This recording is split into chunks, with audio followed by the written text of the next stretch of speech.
Hello and welcome to The Loudspeaker, your definitive guide on how to scale your startup. This first tip for every fintech startup is: what are the media and press saying about us? How are we being perceived by these people? PR stunts are any activities that allow you to engage with the audience. I don't agree with the fact that all publicity is good publicity. Here is where we talk to communications professionals from all around the world to let you know what are the best practices and cool ideas that you can implement for your startups.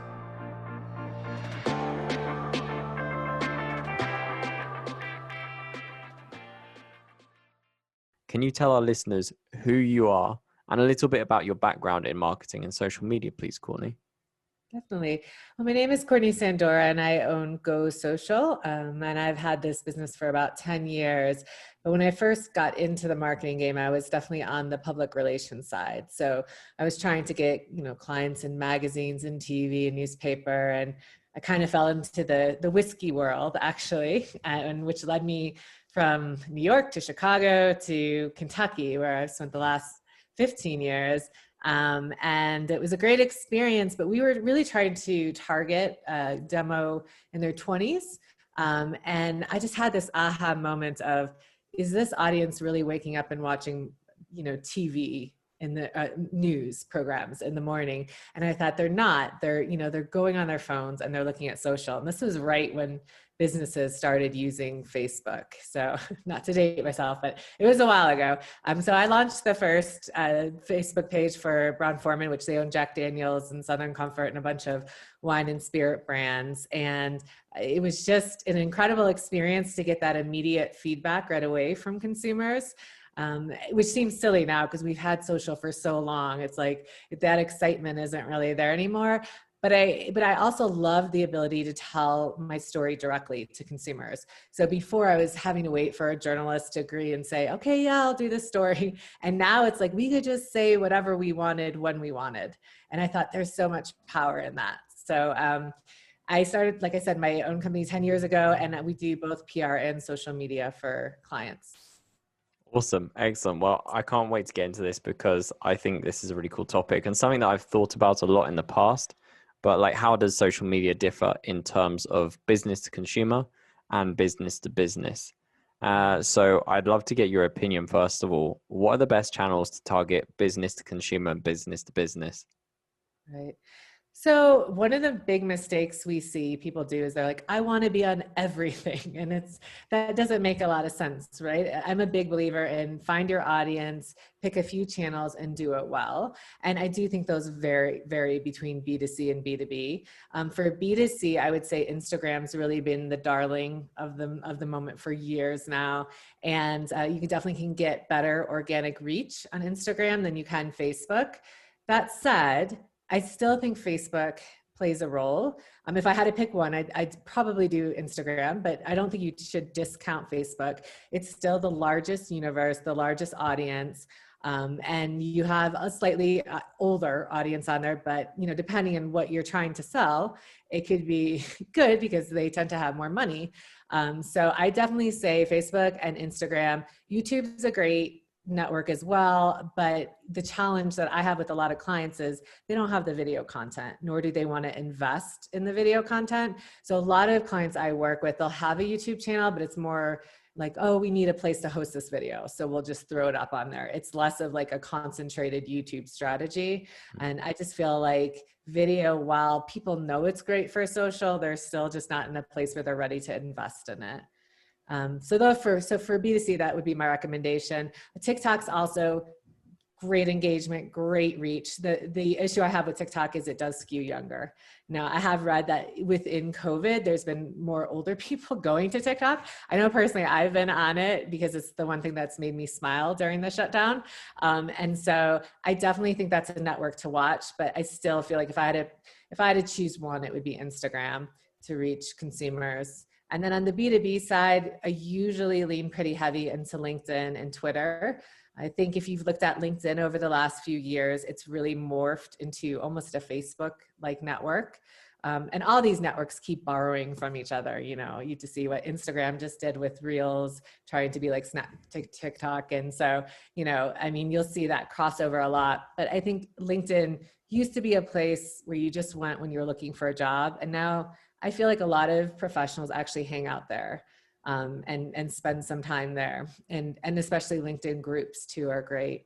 And then on the Twitter side, I think Twitter, because people follow by interests, Twitter is a great network to look into. And especially if you're a type of company that does a lot with trade shows, Twitter is great because you can kind of follow the hashtags with different trade shows on Twitter. And so it's a good place to target people. If I had to pick one network for B2B, it'd probably be LinkedIn. That's cool. I think that sounds pretty accurate from like my use of all those social media channels. I have to say the only one that I haven't engaged with is TikTok. I don't know whether it'll be a matter of time before I go for that, but I also feel like I'm at a stage where I'm like, oh, I can't be bothered with any social media. I'm happy with the ones I got. Like, I'm just like, it's almost like you got to do it. I'm sure I would enjoy it if I got into it, but I'm also like, oh no, I don't need another reason to like be on my phone. I mean, perhaps during COVID, yeah, definitely probably would have helped because I mean, like being on your phone is definitely a sweet release from being stuck indoors. But at the same time, like now I'm like, I've set myself goals of being like, right, got to get out more, got to seize the day. So I'm like, all right, I don't have an excuse to get on another social media, but I definitely see that. And I definitely have associated it, like you said, with younger generations. So I don't know, maybe I'll get on that at some point. If you're interested in seeing how Publicize can grow your startup, sign up for a free PR assessment on our website. And for a limited time only, exclusively for the loudspeaker listeners, you can receive an SEO assessment as part of your package for any tier of service at no extra charge with this special promotion. To find out more, visit publicize.co/LSpromo.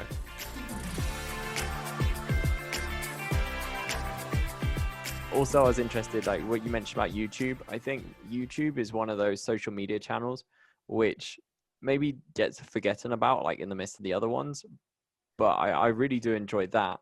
But I have to say, as someone that works in audio and video content production, I have to say that definitely video is like the hardest to produce of all the forms of content, just because it takes so much longer and it takes so much more effort. But I would really like to discuss content more here and understand how does the content differ between these two target audience. So you've mentioned like what channels have what kind of demographic and what you would use for contacting, I suppose, your desired demographic. But what should the content look like? So say, for example, you're putting something on LinkedIn for B2B, or you're putting something on Instagram for B2C. What kind of content would you produce for these? Yeah. So I would say our mix of clients, it tends to be more 70% B2C because we are more in the food and beverage, and 30% B2B.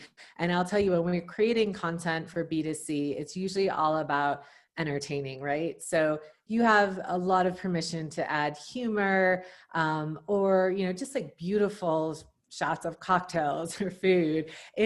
I would argue it's kind of easier, the B2C stuff, because it's a lot, you know, when you look at your audience, you could sell a hamburger to a lot of people. But if you're on the B2B side and you're trying to reach like appliance repairmen, it's just, you have to work harder. And so I would say B2C is more entertaining. The content's more about entertaining, humor. It tends to be more beautiful, I would say, in general. And then on the B2B side, it's more about education. So it's kind of what kind of valuable information can you bring that you can teach someone something or show them their expertise, or kind of a how-to. So the B2B, I feel like, is a little bit of a different beast. And when we're creating content for B2B, it usually requires a little more research, because I'm not saying that B2C is totally fluffy, but B2B, it tends to be more thought in it. You know, it's more about substance than style. Like you really have to like pinpoint who you're going after. It's kind of like casting a net, I suppose. B2C is more you're just throwing something out there, like a shotgun blast, whereas like I suppose B2B is more like sniper sort of thing. Exactly. And you just have to be smart too, because if you're talking to an audience who's already in that industry, they probably know the basics, right? So what are you going to offer them that's new? And a lot of times, like when I come in and I'm not familiar with that industry, that requires really educating myself and, talking to the thought leaders or the subject matter experts at those companies so that I can pull out what's interesting. My background, I was a journalism major. And so I love that just by nature, like interviewing people and trying to find what's the story, what's the interesting thing. But it definitely takes more like work upfront to create content for B2B if you're doing it well.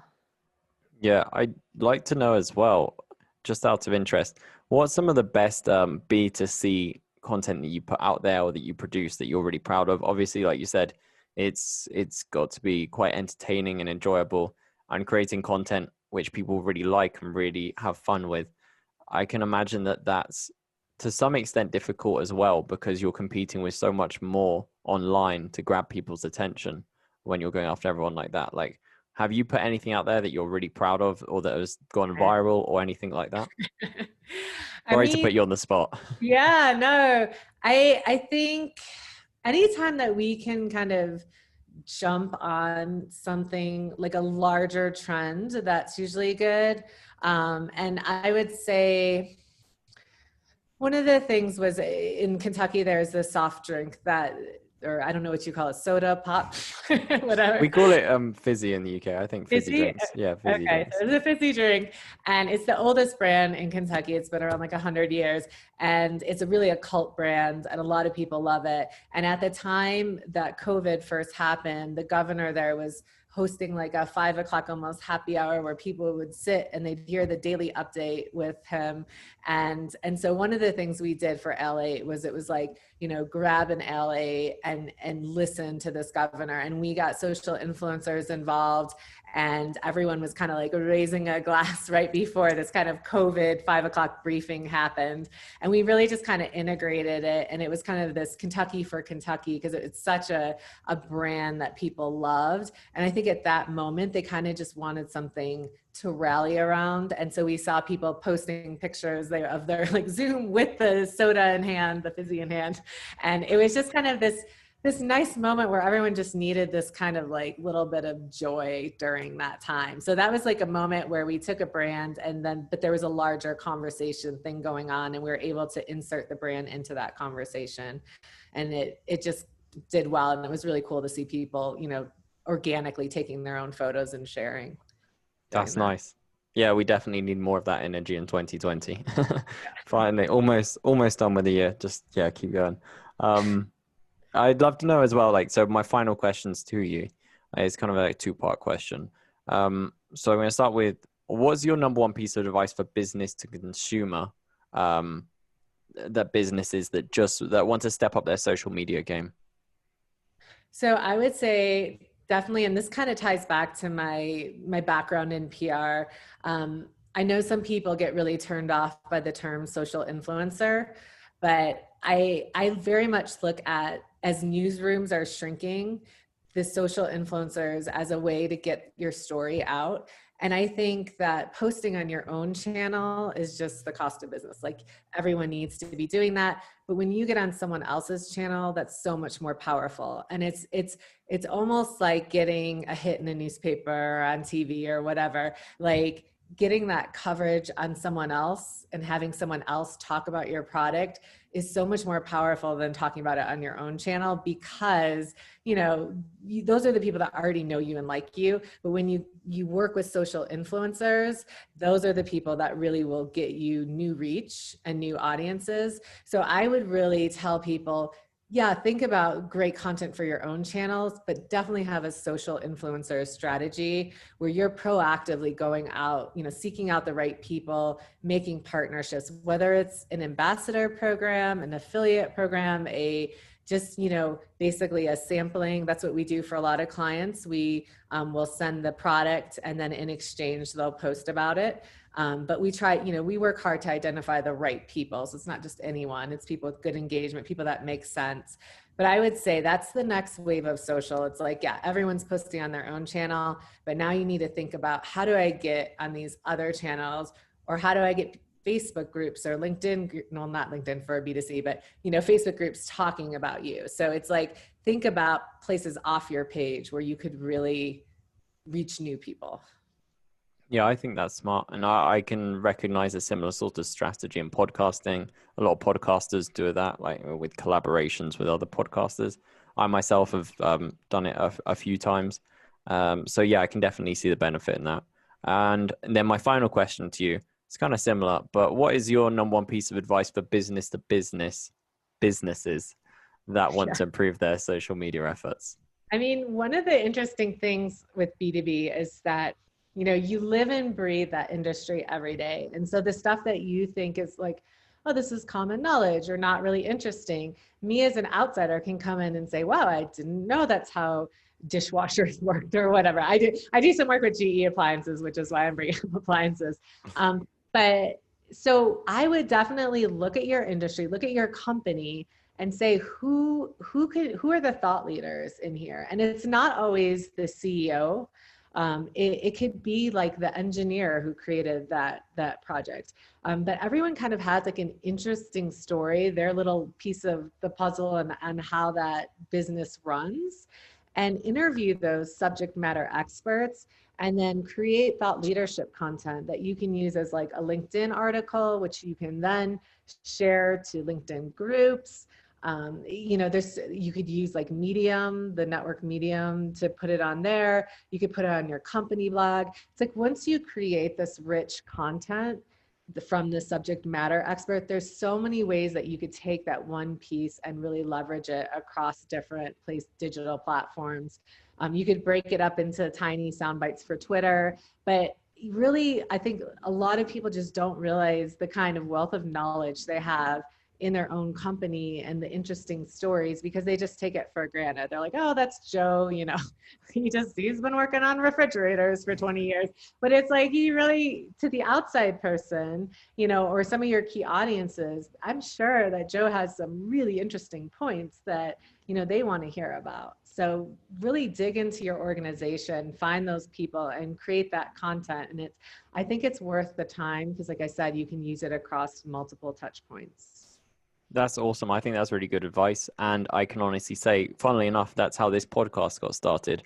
Initially, when we started the podcast, it was to interview our staff members on different topics which they wanted to talk about, or they felt they had something to talk about. And it was really impressive and interesting to talk with so many of my coworkers and really crack open their brains and just see like what they had inside. And I was very impressed. And now it's kind of evolved into something more, but it was it kind of started off like that. So I can definitely see the value in that for sure. Yeah.